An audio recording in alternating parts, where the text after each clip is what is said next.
Welcome back to another video. In this video, we're here with this 2022, doesn't matter, it's the same thing, Ford Explorer ST. We're gonna change the fluid in the transfer case. So let's get to it.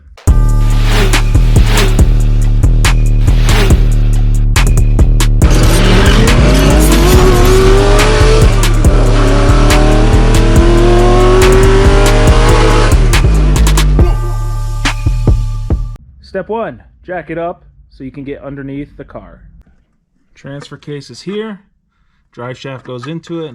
Take 10mm bolts out. One here, one there, one there. And then this cover will fall down.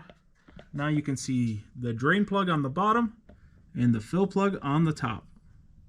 Grab a 3/8 ratchet with a small extension so you clear this cross member here.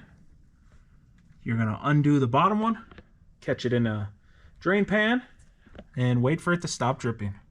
Here's the fluid I'm using, AMSOIL ATF. It's the blue version, which is the fuel efficient version.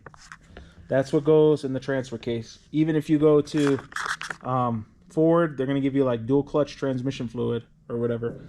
So if you're going to do AMSOIL ATF, the blue fuel efficient version. Now that it's done dripping, we're going to put the bottom drain plug in, and we're going to fill up the fluid on the top with 2.1 pints, which is a quart and a sliver. So we'll see how it goes. Once it's filled and stopped dripping, put in the plug, spray it off with some brake cleaner. Make sure there's no residue everywhere, because then you'll think you have an oil leak. And then we're going to put the heat shield back on. Thanks for checking out the video. Hopefully this helped you out. Do this yourself. It's easy. Anyways, like, share, subscribe. Till next time, wrench on.